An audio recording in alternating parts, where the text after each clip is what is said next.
The New Day's storyline just reached another massive boiling point, so we'll see what was said there. So we'll also check out the latest for Jade Cargill, Bianca, and much more.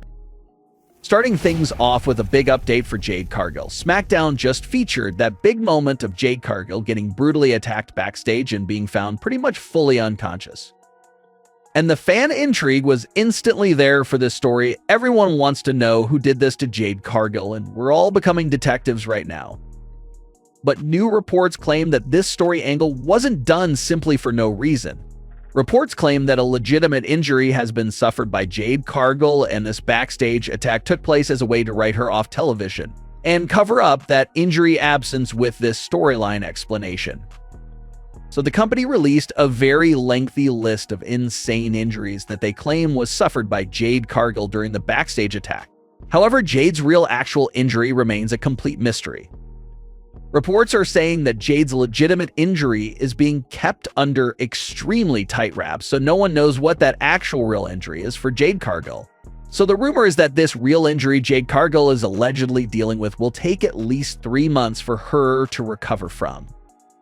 So if all these reports check out, it looks like that backstage attack could have been Jade Cargill's last appearance in 2024. And she won't be seen again until the early months of 2025.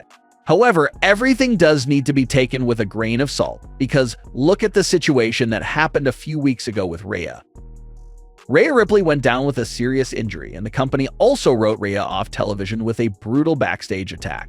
All the reports and rumors were making it sound like Rhea was done for a long time, and that even her WrestleMania 41 status was in question.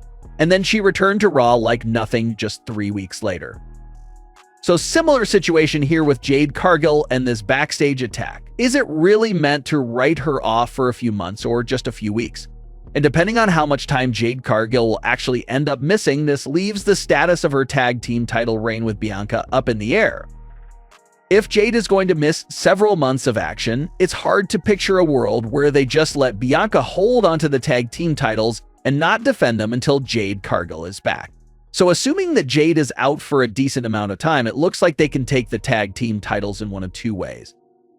You either strip Bianca and Jade of the tag team titles and vacant them, maybe set up a mini tournament bracket to crown new champions, or maybe they can keep the title reign going and buy them some time until Jade Cargill is back by having Bianca defend the titles all on her own. So Bianca is an extremely strong individual. The idea of her entering these handicap matches and defending the titles against two women all on her own could be an option as well. Have Bianca defend the titles in a big match like that to extend the reign for Jade's return so that they don't have to lose the titles. Not to mention that something like that taking place would also do wonders for Jade and Bianca's eventual split. Sort of like what we're seeing right now with Kofi and Woods. If Bianca and Jade ever entered a heated argument in the future, Bianca could throw in Jade's face that she didn't even need her around to successfully defend the titles. So Bianca pulling off some handicap titles defenses would give her some serious ammo for a future verbal exchange with Jade Cargill, no doubt about it. And this can also tie back in with the idea of Bianca being the attacker as well. Maybe Bianca really didn't like how much credit Jade was receiving for their tag team, so she created this master plan to take Jade out and defend the titles all on her own, with her main intention being to show everyone that she doesn't need Jade and how she was the real foundation of the team that was doing all the work this entire time. It's pretty dark and evil to pull something like that off, especially for Bianca's character of all people, but then again, you just never know. Maybe Bianca was just that fed up and thought that this was her only way out of the tag team division, so she pulled this stunt off. It's crazy and insane, hard to picture her doing this to Jade, but at this point in time with the whole entire investigation, Bianca just can't be ruled out as a suspect quite yet, so we gotta entertain those possibilities.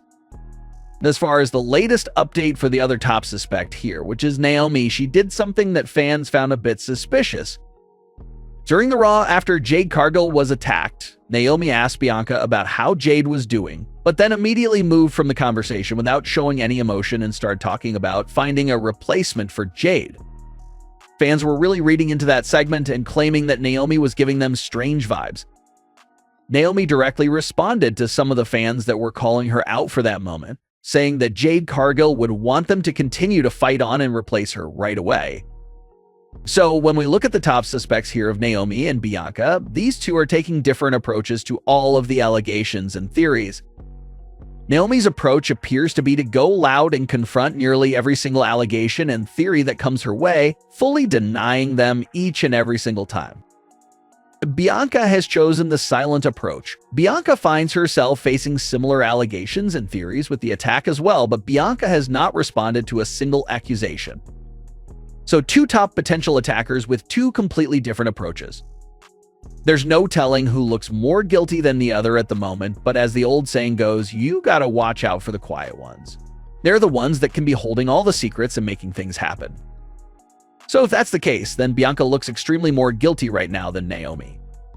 Naomi is responding and denying every single fan that calls her the attacker, while Bianca doesn't speak a single word on the matter. That does seem suspicious.